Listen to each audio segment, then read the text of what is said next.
என் பிள்ளையே, நீ பயத்தோடும் பதட்டத்தோடும் காத்திருக்கிறாய். என்ன முடிவு வரும் என்று உன் இதயம் கலங்குகிறது. ஆனால் பயப்படாதே, நான் உன்னுடன் இருக்கிறேன். நீ உன் முயற்சியை செய்தாய். இப்போது உன் கவலைகளை என்னிடம் வை. உன் பாரத்தை கர்த்தர் மேல் வை, அவர் உன்னை ஆதரிப்பார். இந்த ஒரு முடிவு மட்டும் உன் வாழ்க்கையை தீர்மானிக்காது.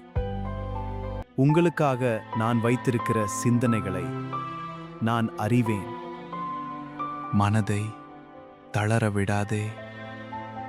நீ தோல்வி அல்ல, என் பிள்ளை.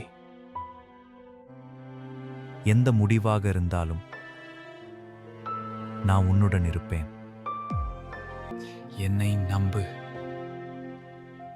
உன் எதிர்காலம் என் கைகளில் பாதுகாப்பாக இருக்கிறது.